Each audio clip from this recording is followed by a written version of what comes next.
किए हेउछन्ति विमला देवी। जगन्नाथ मंदिर रे भगवान को भोग लागिथिले मध्य सेही भोग महाप्रसाद कुहाଯାଏ ନାହିଁ।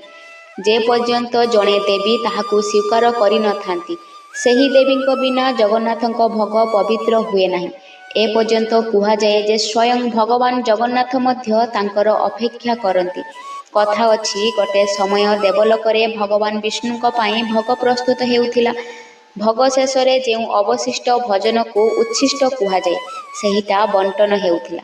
सेतेबेले भगवान शिव शीघ्र शीघ्र रे गोटे दाना उठाई खाइथिले एवं किछि दाना तांको दाढ़ी रे लागि रहिगला।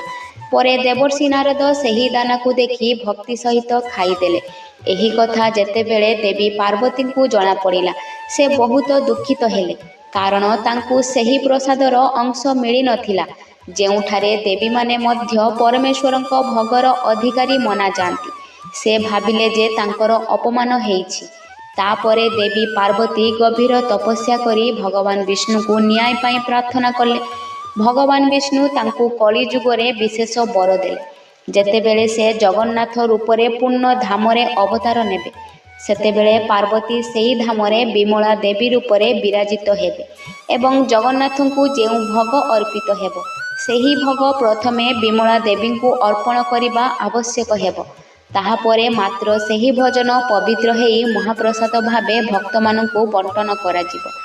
एही कारणरू आज मध्य जगन्नाथ मंदिर रे जेते बड़ बा छोट उत्सव हेउ लखे भक्त थांतु किंबा केवल किछि लोक प्रथमे सेही भोग को विमला देवीଙ୍କ समर्पण करा जाय। परे ताहाकू भगवान जगन्नाथଙ୍କୁ अर्पित करा जाय एवं ताहापरे मात्र सेही भोजन महाप्रसाद हेई भक्त मानक मध्यरे बंटन हुए। मंदिररू मिलिथिबा महाप्रसाद केवल भोजन नुहे बरं देवी शक्ति भगवान जगन्नाथଙ୍କ कृपा एवं हजार वर्षर पवित्र परंपरार जीवंत प्रतीक। तेणु कमेंट रे निश्चय लिखंतु जय जगन्नाथ। आपण माने मो चैनल रे प्रत्येक दिन किछि ना किछि शिखिबाकू पाइबे, तो फॉलो आउ सब्सक्राइब करने को जमारू भूलिबेनी।